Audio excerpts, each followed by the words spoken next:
Assalamualaikum warahmatullahi wabarakatuh. Selamat sore saudara. Hari ini Minggu 11 Desember 2022. Jawa Barat hari ini kembali hadir menjumpai Anda dengan sejumlah informasi dari Jawa Barat di antaranya.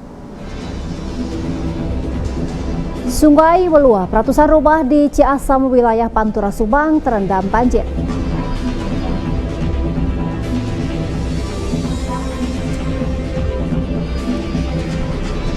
Polisi bongkar penimbunan BBM bersubsidi.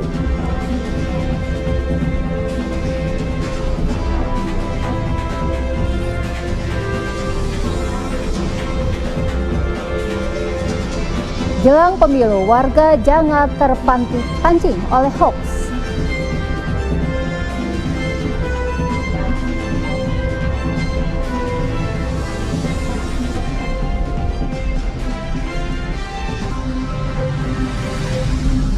Kami juga akan menyampaikan beragam informasi lain dari Jawa Barat bersama saya Hanifah Paramita. Inilah Jawa Barat hari ini selengkapnya.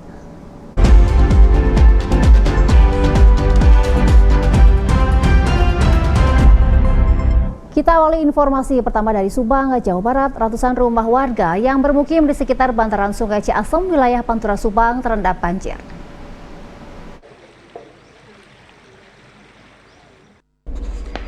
Sebanyak 6 dusun di wilayah Pantura, Desa Dukuh, Kecamatan Ciasem, Kabupaten Subang terendam banjir. Ketinggian air di wilayah itu bervariasi antara 50 cm hingga 70 cm.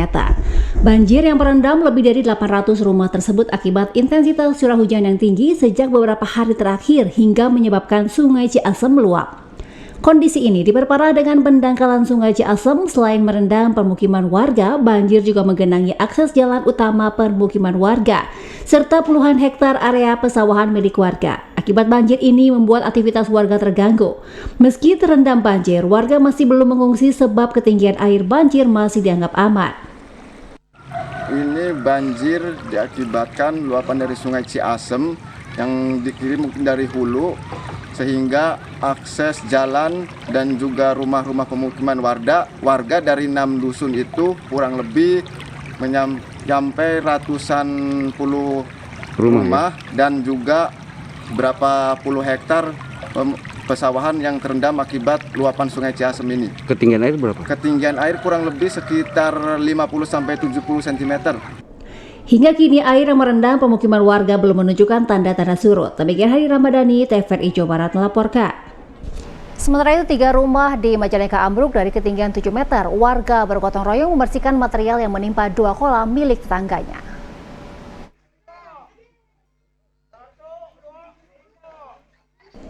Diguyur hujan deras selama lebih kurang 1,5 jam, 3 rumah di Desa Bagjasari, Kecamatan Cikijing, Majalengka ambruk Jumat malam.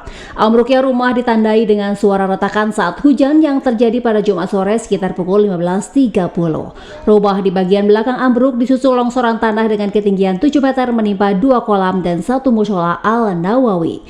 Masyarakat dibantu pemerintah desa setempat mengevakuasi material dan barang-barang milik warga yang dilanda musibah. Dulu yang setelah kandang ayam yang sebelah, tiba-tiba yang tengah itu retak-retak, udah retak-retak, pas tiba-tiba kedengaran 6:30 itu, kedengaran ada suara bambu gitu, suara bambu, kayak bambu pecah. Ya saya sama istri saya keluar, pas nyampe di sana tuh, nyampe di ujung kolam itu, oh tiba-tiba semuanya itu. Tadi malam ada hujan, Pak? Hujannya sekitar jam 4 hujannya, jadi hujannya udah redah tuh. Kepala Desa Bagjasari, Usup Supratman, menjelaskan kondisi tanah di bawah sangat labil. Nah, ini pengaruh alam tidak dapat diduga-duga ya. Jadi kejadian lebih awal. Karena memang hujan tidak begitu besar tapi lama, Pak. Dari mulai jam 4 mungkin rata-rata sampai jam 7. Kalau dilihat khususnya untuk daerah sini, karena ini hampir daerahnya landai gitunya. Terus banyak kolam-kolam di atasnya gitu. Diperkirakan kerugian mencapai 90 juta rupiah. Edward Ruspendi, TVRI Jawa Barat melaporkan. Curah hujan yang terus meningkat dan bencana alam yang kerap terjadi di wilayah Indonesia membuat pemerintah daerah Purwakarta melakukan antisipasi kesiapsiagaan bencana dengan menggelar pelatihan hingga simulasi evakuasi korban bencana. Datang ke titik lokasi bencana. Personil gabungan terus berupaya melakukan evakuasi para korban bencana puting beliung yang memporak-porandakan wilayah itu di Purwakarta. Kebakaran, rumah rusak, hingga pohon tumbang membuat banyak warga yang terluka. Para personil dari berbagai unsur secara sigap melakukan tugas dan fungsinya masing-masing. Evakuasi warga diutamakan untuk memperkecil kemungkinan terburuk. Kondisi ini dilakukan ratusan personil gabungan dalam simulasi tangkap darurat bencana, sehingga semua bisa ditangani dengan cepat, tepat, dan aman. Musim penghujan yang masih melanda dengan prediksi puncaknya di awal tahun 2023 membuat pemerintah daerah Purwakarta melakukan kesiapsiagaan bencana. Terlebih bencana alam seperti gempa bumi, gunung meletus, hingga banjir sudah terjadi di sejumlah daerah di Indonesia. Purwakarta dikepung 3 sesar, yakni Sesar Lembang, Sesar Balibis, dan Sesar Cimandiri, serta adanya Sungai Citarum menjadikan Purwakarta harus lebih konsen dan waspada terhadap bencana hidrometeorologi atau bencana lainnya. Ratusan personil gabungan disiapkan beserta alat taktisnya, bahkan 15 dari 17 kecamatan yang ada sudah dibentuk relawan desa tangguh bencana dengan dibekali pelatihan dan simulasi. Kawan-kawan rescuer, para penari, boleh sini dulu kita bersama dengan Bapak Sekda. Tentunya kan kita juga Bapak dari Dishub, Satpol PP, kawan-kawan dari Pramuka, sebelah sini. Pergerakan tanah atau pergerakan sesar itu kan itu ya sering ya. Nah yang pertama kita Bapak Arif BPBD silakan untuk merapat kawan-kawan dari BPBD. Hampir seluruh kecamatan tentunya itu upaya supaya kita Tagana. Meski demikian, Kabupaten Purwakarta sampai saat ini masih aman dan tidak ada kejadian yang mengkhawatirkan. Dari Purwakarta, Alex Supriyadi melaporkan. Beragam informasi lain akan kami hadirkan untuk Anda sesaat lagi, di antaranya polisi bongkar penimbunan BBM bersubsidi di Cirebon.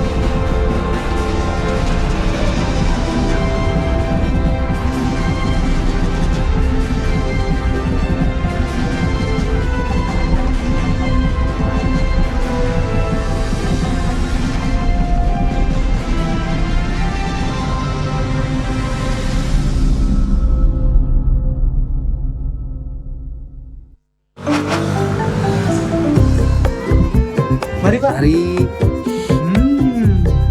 Iya, ini suka warna air. Ah, wangi banget Bu. Enak.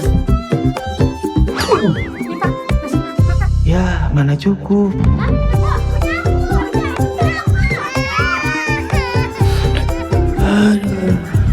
KB pria penting untuk perencanaan keluarga dan mencegah anak stunting.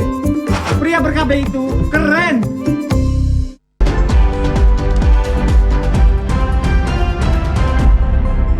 Terima kasih Anda masih di Jawa Barat hari ini. Satreskrim Polres Indramayu berhasil membongkar penimbunan BBM bersubsidi. Selain menangkap 3 tersangka, polisi juga menyita ribuan liter BBM jenis solar yang akan diselundupkan ke DKI Jakarta.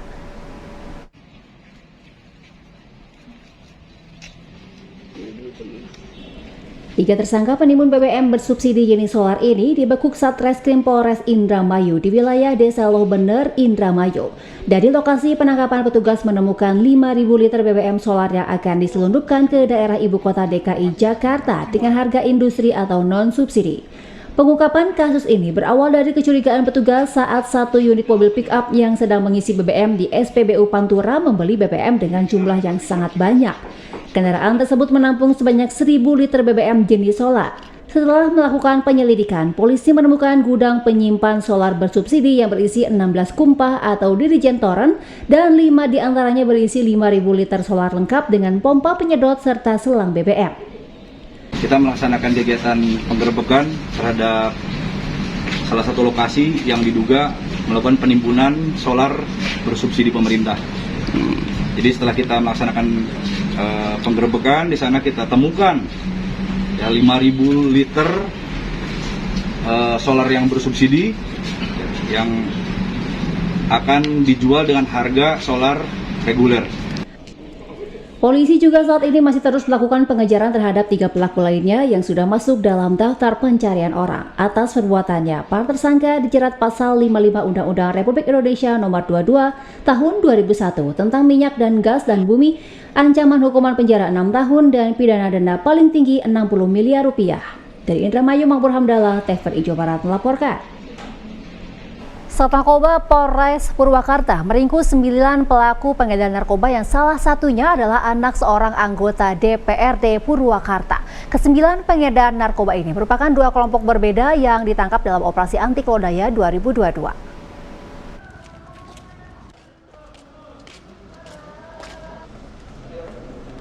4 dari 9 orang pengedar narkoba ini hanya bisa tertunduk saat digelandang ke ruang konferensi pers di Gedung Satuan Narkoba Polres Purwakarta. Mereka merupakan pengedar narkoba jenis sabu dan obat-obatan terlarang. 1 dari ke-4 pelaku pengedar belakangan diketahui merupakan anak anggota DPRD dengan inisial EFR, Fikri Fahrizal Rizkilah. FFR ditangkap bersama rekannya dan seorang perempuan. Mereka sedang memakai dan membagi barang haram sabu dalam beberapa bungkus kecil. Sementara 5 orang pelaku lain merupakan kelompok spesialis pengedar ganja. Saat ditangkap untuk mengelabui polisi, pelaku menyembunyikan ganjanya di dalam panci.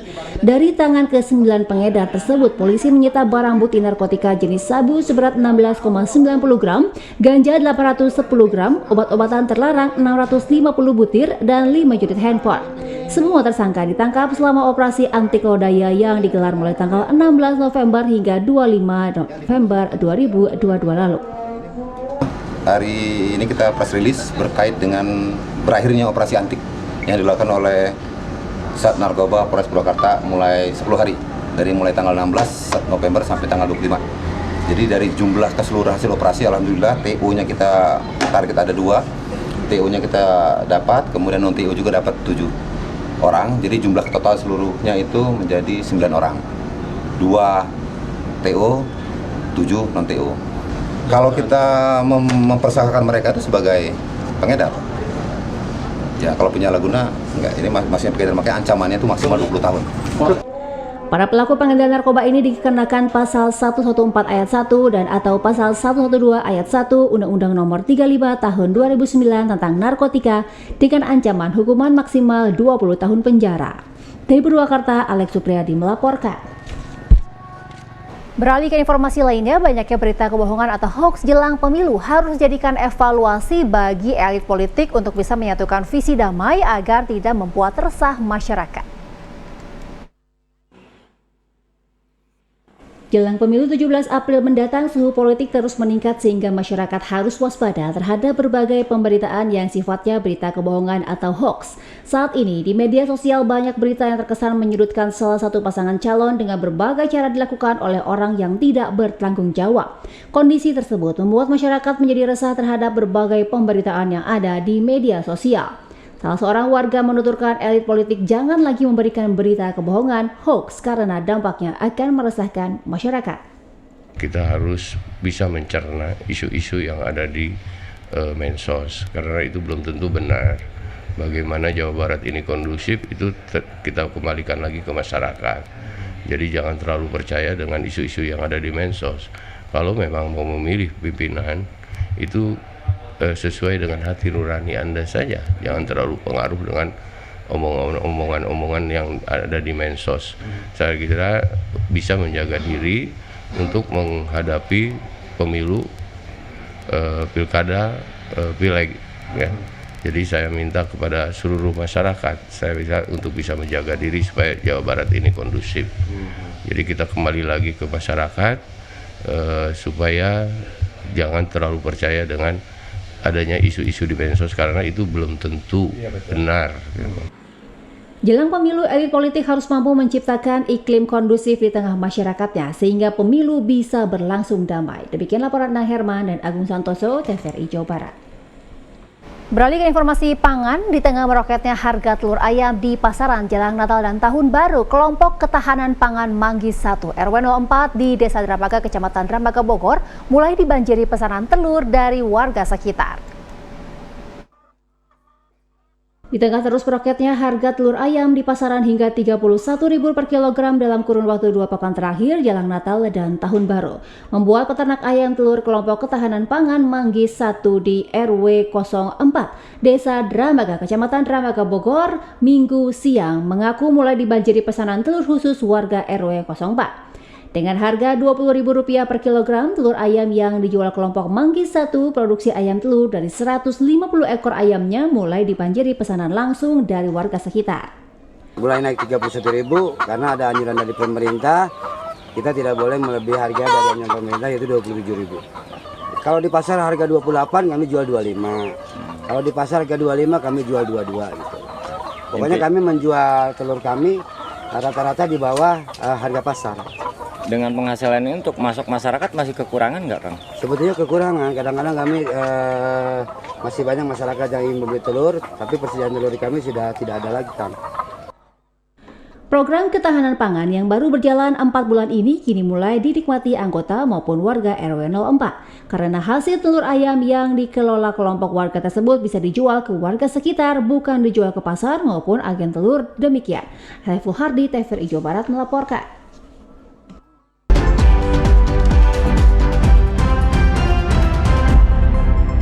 Anda masih di Jawa Barat hari ini bersama saya Hanifah Paramita.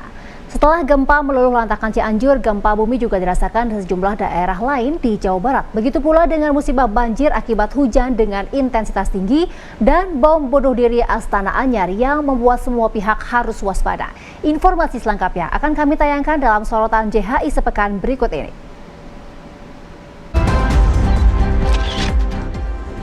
Hujan dengan intensitas tinggi mengguyur beberapa daerah di Jawa Barat hingga menyebabkan musibah banjir dan merendam rumah-rumah penduduk seperti di Kecamatan Dayakolot, Kabupaten Bandung dan Pabuaran Subang akibat meluapnya Sungai Cilamaya. Banjir yang merendam sekitar 650 lebih rumah membuat petugas SAR gabungan harus mengevakuasi warga utamanya para lansia ke tempat yang aman. Banjir akibat meluapnya Sungai Cibeet juga terjadi di Kabupaten Karawang yang merendam ratusan rumah warga dengan ketinggian mencapai 1 meter. Sebagian warga yang rumahnya terendam banjir terpaksa mengungsi ke rumah kerabat dan masjid. Intensitas hujan yang tinggi juga menyebabkan longsor di Kampung Singkur, Desa Jangkurang, Kecamatan Leles, Kabupaten Garut. Tebing setinggi 8 meter menimpa 3 bangunan milik warga yang menyebabkan 2 warga mengalami luka-luka dan harus dirawat di rumah sakit. Tidak hanya banjir dan longsor, warga Jawa Barat juga beberapa kali merasakan gempa bumi dari kedalaman laut yang tidak berpotensi tsunami dengan magnitudo bervariasi. Berpusat di Kabupaten Garut dan belum lama ini di Sukabumi. Getarannya dirasakan sampai ke beberapa daerah sekitar dan sempat membuat panik warga dan beberapa rumah roboh.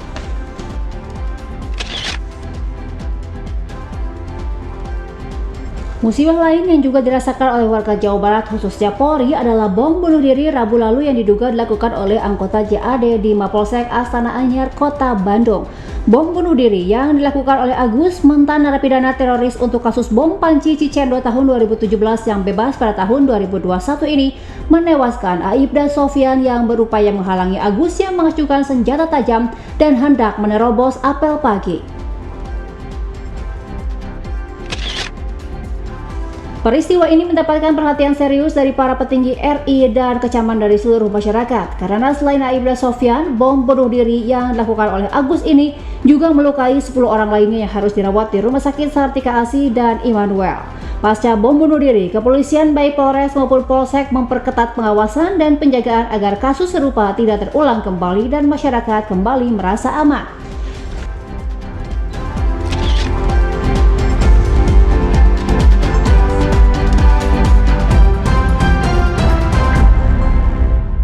Kami akan kembali usai jeda pariwara berikut dengan sejumlah informasi lain di antaranya. Pasangan nikah siri di Ciamis mendapatkan akta nikah secara resmi.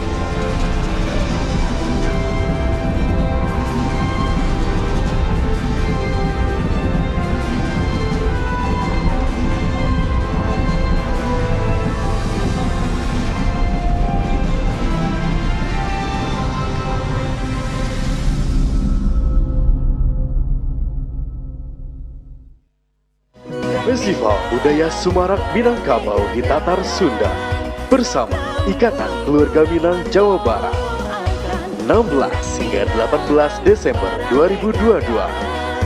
Persembahkan Ging Nasa, Android, Rayola,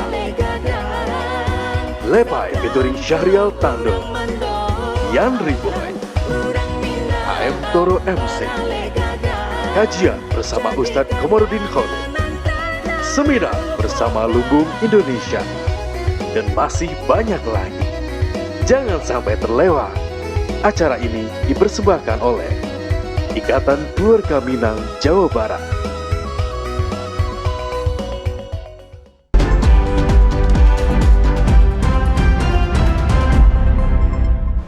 Anda masih bersama kami. Kodim 0613 Ciamis membantu 44 pasangan warga yang tidak mampu mencatatkan pernikahan siri menjadi nikah resmi dan tercatat di negara.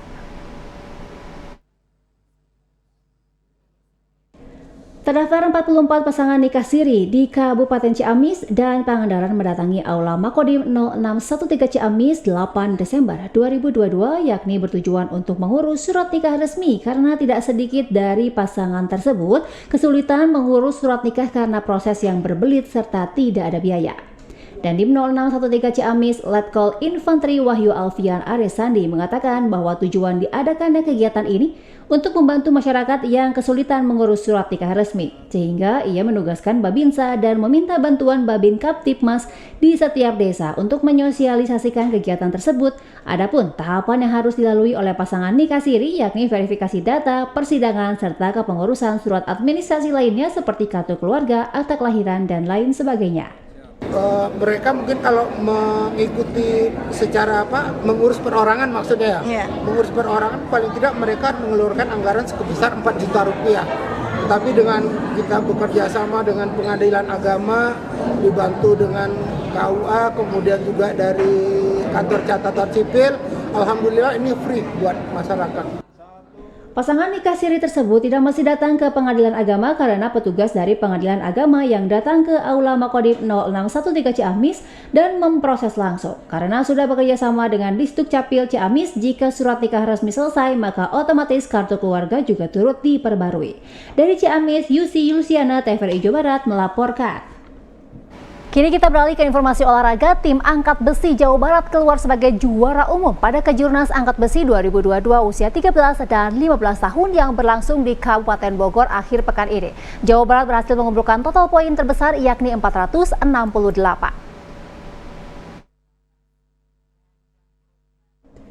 Pemprov Papsi Jawa Barat berhasil menempati peringkat pertama tim poin terbaik pada kejuaraan nasional angkat besi U13 hingga U15 Piala Kemenpora 2022 yang berakhir pada hari Jumat di Bogor. Jabar finish di peringkat pertama dengan total perolehan 468 poin, disusul Jawa Tengah dengan 433 poin. Peringkat ketiga Jawa Timur dengan 408 poin, keempat DKI Jaya 403 poin, dan kelima Sumatera Selatan 345 poin. Gelar The Best Lifter Putra pada Kejurnas kali ini jatuh ke tangan lifter Jawa Barat Muhammad Januar Abdul yang tampil di kelas 73 kg. Sedangkan di bagian putri, gelar lifter terbaik diberikan kepada lifter Jawa Timur Amel Chandra Novitasari yang turun di kelas 55 kg. Untuk urutan perolehan medali emas terbanyak, DKI Jaya berada di tempat pertama dengan 9 emas dan 1 perak. Peringkat kedua Jawa Barat dengan 8 emas, 8 perak, serta 1 perunggu. Ketiga, Jawa Timur dengan perolehan 4 emas, 9 perak, 2 perunggu. Demikian Ahmad Wirahadi melaporkan. Dalam rangka memperingati hari jadi ke-74 Infanteri, sejumlah acara telah digelar, salah satunya lomba lari Infanteri Hash Run sejauh 15 km dan short 5 km.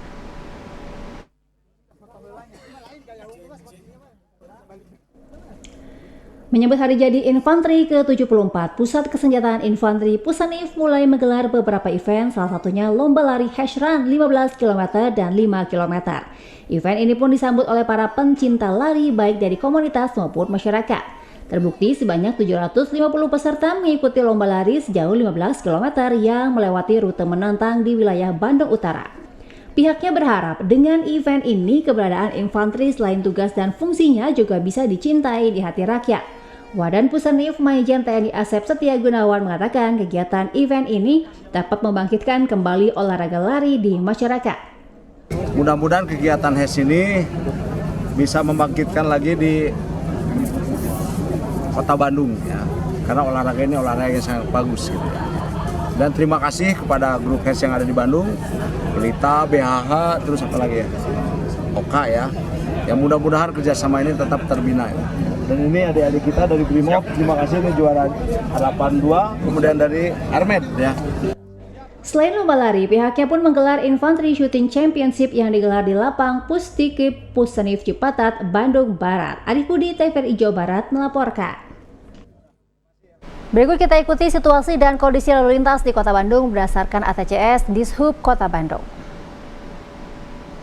Ini adalah 4 titik pemantauan ATCS di Kota Bandung, yakni Simpang Muhammad Toha, Cikapayang, Batu-Nunggal, dan Merdeka Aceh. Untuk yang pertama, kita akan ke Simpang Muhammad Toha, di mana arus lalu lintas dari arah keluar tol Muhammad Toha ini terlihat ramai lancar, begitupun dari arah timur menuju ke arah barat juga ramai lancar. Sementara itu, di sana juga terpantau cuaca sedang turun hujan, sehingga kendaraan yang melintas juga agak pelan begitu karena mengingat kontur jalan yang licin, sehingga bagi Anda yang akan menuju ke arah daerah sini harap untuk lebih berhati-hati dan memelankan laju kendaraan Anda. Kita beralih ke Simpang Cikapayang, yakni di perempatan Dago, seperti itu. Arus lalu lintas dari Jalan Dago yang menuju ke bawah, yakni ke Jalan Merdeka juga ramai lancar. Begitu pula arah sebaliknya. Sementara itu dari arah Jalan Taman Sari yang akan menuju ke arah Gasibu juga terlihat lancar.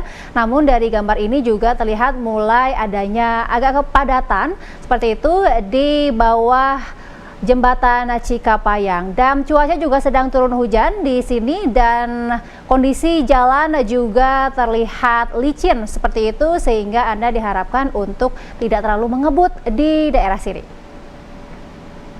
Kita beralih ke Simpang Batu-Nunggal, arah kendaraan dari Jalan Bypass maupun juga dari Jalan Cijagra seperti itu terlihat lengang, dan kendaraan dari Batu-Nunggal yang akan mengarahkan kendaraannya ke Bypass juga terlihat lengang seperti itu, dan cuaca juga di sini seperti saja tampak baru turun hujan, dan Anda juga diharapkan untuk terus berhati-hati apabila akan menuju ke daerah Simpang Batu-Nunggal.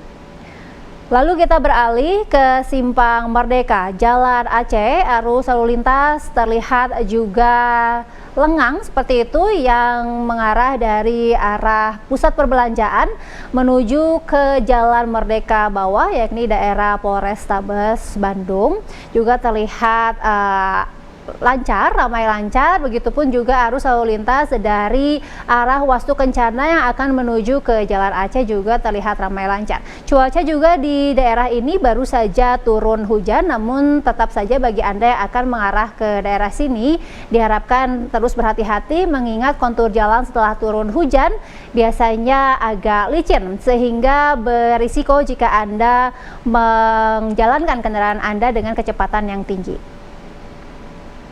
Ya, itu tadi pantauan arus kondisi lalu lintas berdasarkan area Traffic Control System ATCS Dinas Perhubungan Kota Bandung. Dan berikut informasi perkiraan cuaca dari BMKG.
Informasi perakiraan cuaca tadi juga menutup perjumpaan kita kali ini. Saya Hanifah Paramita mewakili seluruh kerabat kerja yang bertugas mengucapkan terima kasih atas perhatian Anda. Wassalamualaikum warahmatullahi wabarakatuh. Sampai jumpa esok hari.